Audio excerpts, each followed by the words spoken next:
My once kind ex-husband and the in-laws with whom I once had a comfortable distance have changed.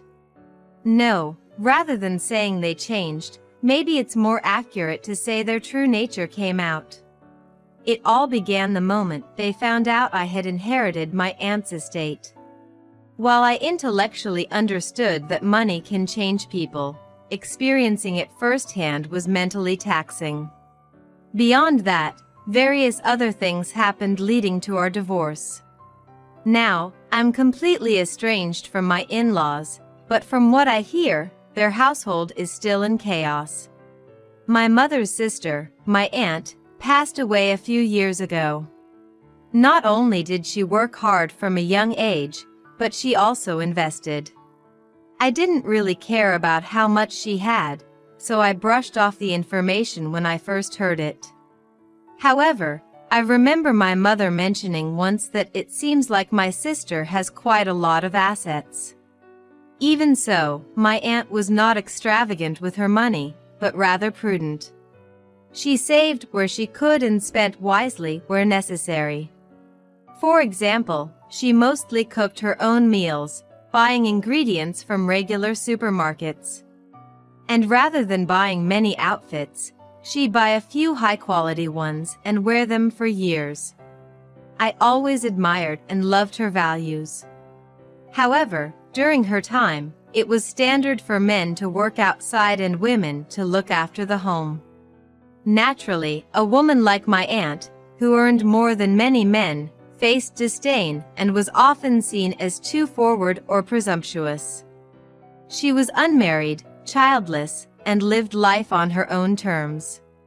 She was treated as an outlier, but she never seemed to mind. In fact, she seemed to have an attitude of let them say what they want and remained confident.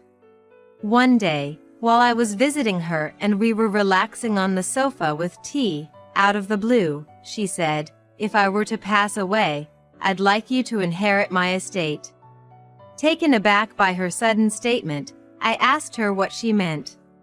She replied, "I mean, I'm not married and I don't have children, so who else would inherit my assets? But those who have belittled and looked down on me throughout, I don't want them taking my money. I still have to prepare all the documentation for the inheritance, but I want to specify clearly in those papers that you are the heir," she said with a smile, but in a serious tone. When she told me this, I simply accepted it, saying if my aunt wanted it that way, she could do as she pleased. The reason being, she was only in her 40s at the time of this conversation. I figured the actual day of inheriting would be 30 or 40 years in the future, and it was hard to imagine that so far ahead. Besides, being still in high school, I didn't understand anything about inheritance or estates. Honestly, I thought she was probably joking back then. Time passed. I experienced marriage and childbirth, and as I was busy with work and raising children, I heard from my mother that my aunt wasn't well just as my younger child was entering society. Panicking, I rushed to the hospital where she was said to be admitted. When I arrived at the hospital, my energetic-looking aunt said, "Hey, who told that child I wasn't feeling well? That's really an exaggeration. It's just a routine checkup, so don't worry." As you can see, I'm full of energy, all the while showing her usual smile. I felt relieved then, thinking everything was fine. But in reality, her health was deteriorating, and she was just trying to put on a brave face for me. Her frequent hospitalizations were a testament to this. Every time she was admitted, I'd visit with my children. As the days passed, her cheeks grew hollow, her arms and neck became thin, and she visibly weakened. Still, every time I saw her, she'd greet me with a smile, and I thought she was a truly strong person. The smile she showed was the same one I'd known since I was a child. I hoped she'd recover, but in the end, she passed away. Her funeral was attended only by close family, and I was filled with regret. I wished I'd visited more often or arranged our schedules to create more memories together. Of course, I knew regretting it after the fact was too late. My children, whom my aunt had cherished, also admired her. Seeing them downcast, regretting not having spoken to her more, was also painful. Some time after, as I was still processing my grief, an A4-sized brown envelope arrived at my doorstep one day. I looked at the sender and saw that it was from a lawyer's office, and I was confused as to why they would send me something like this when I had no recollection of being under the care of a lawyer. I didn't think I had been involved in a crime without knowing it. I opened the envelope with trepidation and checked the contents. Inside the envelope was a list of matters related to my aunt's inheritance. I realized at that moment that what my aunt had told me long ago was no joke, and I knew I had to confirm the details first. So I contacted the lawyer's office and asked to speak with him. My aunt and the lawyer were old friends who had been in touch for a long time, and they had asked me about her estate and inheritance after her death. And when I saw the total amount of my aunt's estate that the lawyer presented, I was astonished. I thought the inheritance would be a few million at most, but it was over 200 million. I was even more confused when I learned the amount, so I contacted my mother after talking to the lawyer. She told me, "Panic, it seems you said yourself that you would be my sister's heir. Your sister asked me about it after you graduated from high school, and I told her that it was fine with me if that was what you both decided to do." I was surprised to hear her answer in an optimistic voice. I was still restless about what to do with such a large sum of money because it was such a large amount, but my mother said to me, "Since my sister went to the trouble of leaving the documents for you, why don't you just take it gratefully?" My mother said to me in a casual manner, "My sister left all the documents for you, so why don't you take them gratefully?" I asked her if she didn't have to inherit the property. But she replied, "Inheritance is often so difficult that it is likened to a family dispute. It was a long time ago, so you probably don't know this, but one of my grandmother's brothers passed away. He had a large inheritance, but he didn't have a will.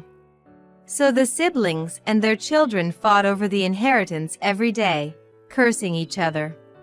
But your sister left you a document saying that you would inherit the estate, right? So it's not right for me to get it.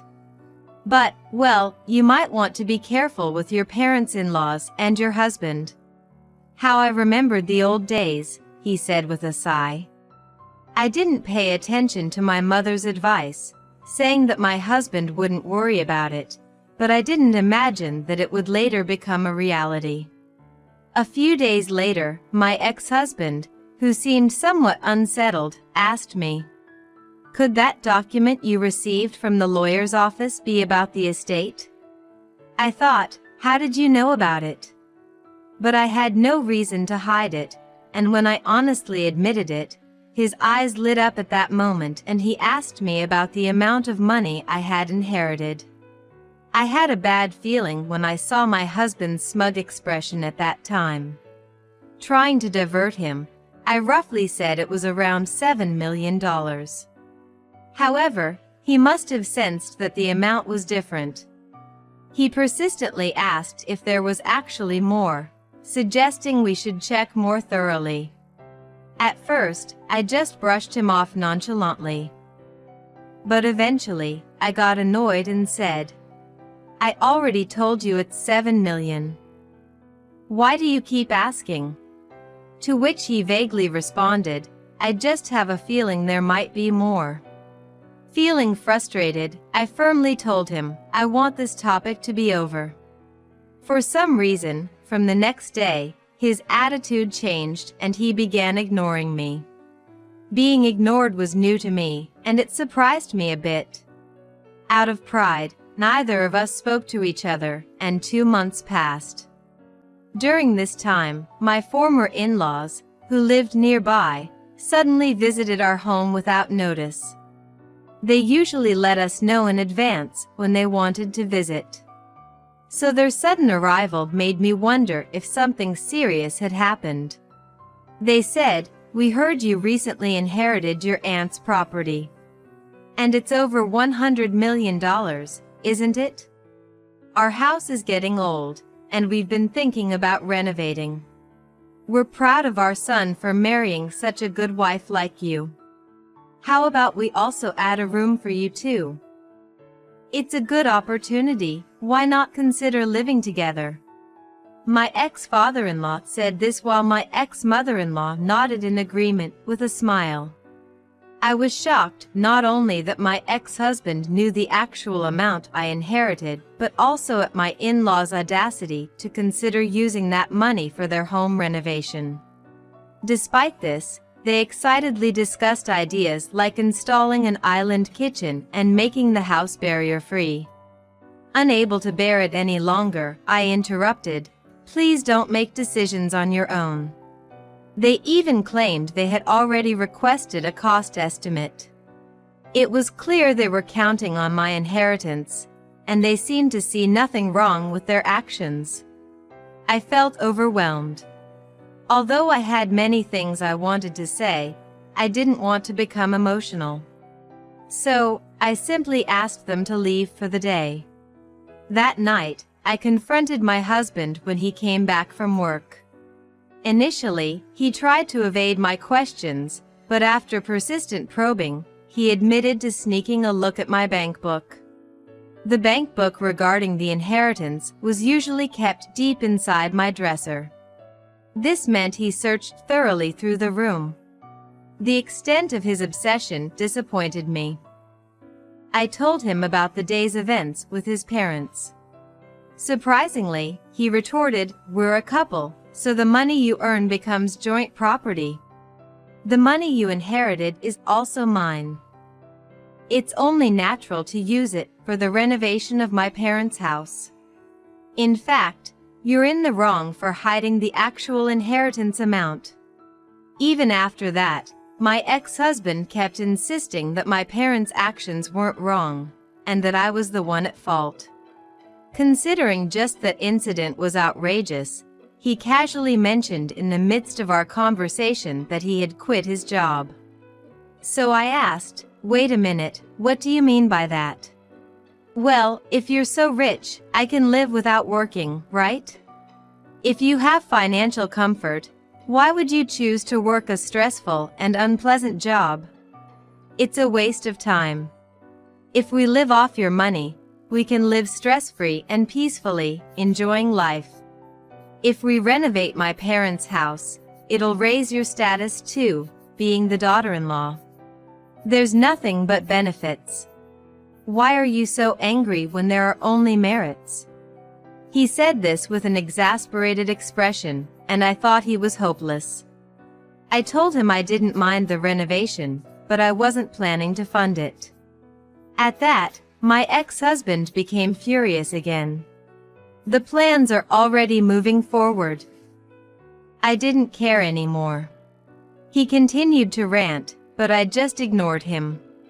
Then the next day, my ex-husband came with his parents, complaining that the situation had changed. Changed? You were the one who made decisions without consulting me. To begin with, even if I had agreed, why would I have any reason to fund it? This money isn't for renovating your parents' house, nor is it for supporting a son who quit his job without any discussion. After all the kindness we showed you, and you being wealthy yet so stingy. You've got some nerve. I was disillusioned realizing this was their true nature. I told them I didn't have anything else to discuss with them and asked them to leave. Ex-husband says, "What do you mean by that?" The moment I replied, "I mean exactly what I said," he started panicking. "Are you saying we're getting divorced over this?" I just told him we would discuss it with a lawyer and drove the three of them away. Afterwards, I packed my things and sought refuge in a business hotel. My ex-husband continued to send messages, saying he wouldn't accept a divorce and that he still loved me. I replied that he probably loved my money, not me, and turned off my phone. The next day, I went to my parents' house and shared everything that had happened. My parents, unsurprisingly, were disappointed but not shocked. When they asked about my future plans, I told them I only considered divorce. My mother advised me to stand my ground since it seemed he didn't want to let go. They also suggested I investigate if he had done anything else wrong. So, I hired a detective agency and found out he had been frequenting nightlife establishments. For physiological reasons, I simply couldn't bear it. This further strengthened my resolve to divorce. I sought out a lawyer well-versed in divorce cases and asked my then-husband for a divorce. Of course, he did not accept this. It wasn't just a refusal. He said, "If you want a divorce, pay compensation. Divide our assets." When the lawyer told my ex-husband that what the wife inherited from her relatives does not count as marital assets and therefore is not subject to property division, he argued, saying, "That can't be true."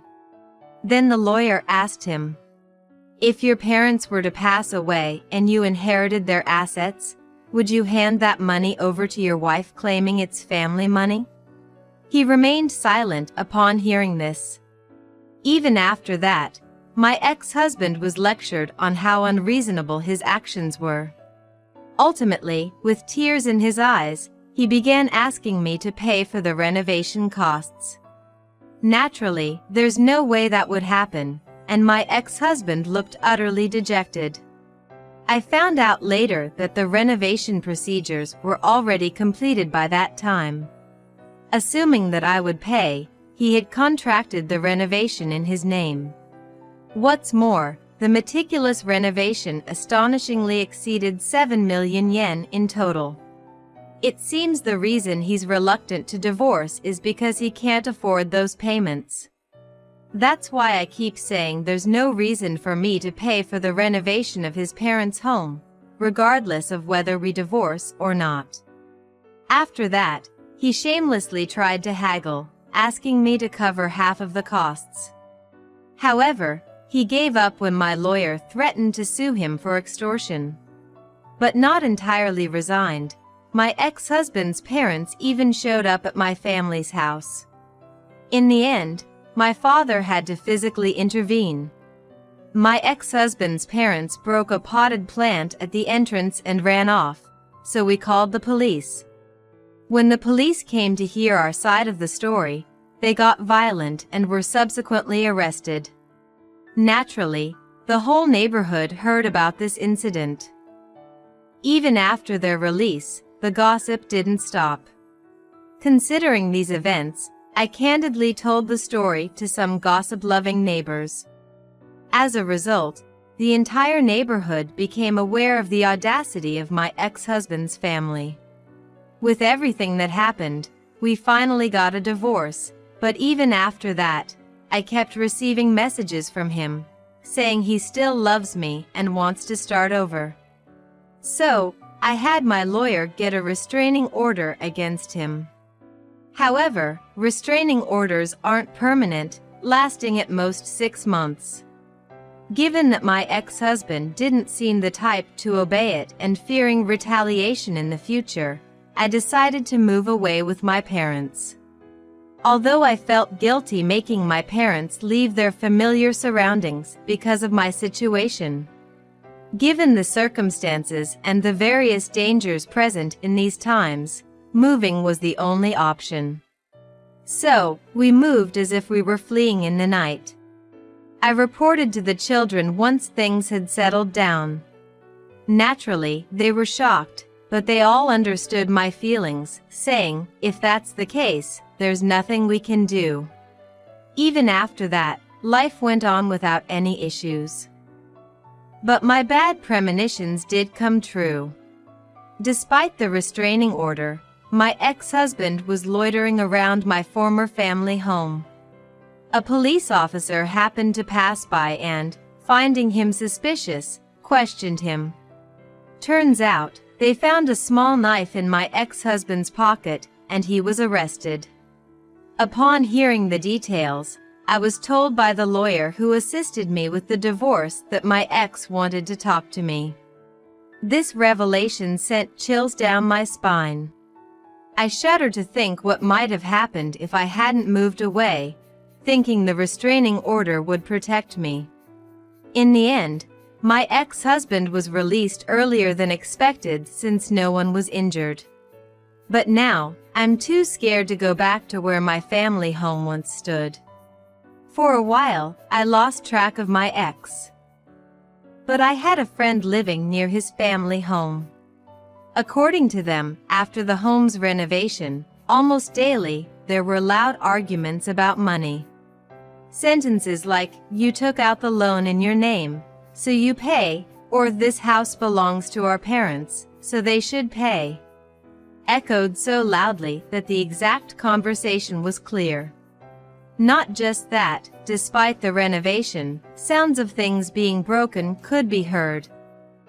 Sometimes the police would even come to caution them. Occasionally, there were remarks blaming the divorce on me or accusing others for agreeing to it. Before the inheritance issue, we had a decent relationship, and the father-son bond between my ex and his father was good. It's sad to see how money can ruin relationships. My mother once told me that money can change people, and now I see it's true. One more thing, it seems like my ex-mother-in-law's shouting, "Find a job already," and my ex's retort, "Shut up," can also be heard. It appears he's still not working. Given his age, finding a job might be tough. Because I shared my side of the story, the neighbors knew about our messy divorce. Nobody approaches the ex's family anymore, fearing they'll be asked for money. Some even say that approaching their house could chase away one's fortune. I couldn't help but laugh when I heard that rumor.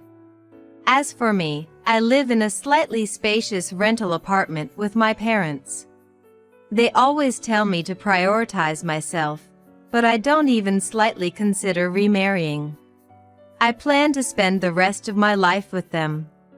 I fear if a potential new partner learns about the inheritance, he might change just like my ex did. Besides, I never really had hobbies or spent much money, so I intend to continue living as I always have. I want to use this money for my parents and me if we ever need special care in our old age or to celebrate when my children get married or have kids. Honestly, it's not an amount that will vanish with a little spending.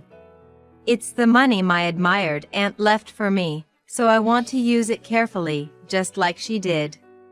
Recently, while working part-time, I began learning about investments and money.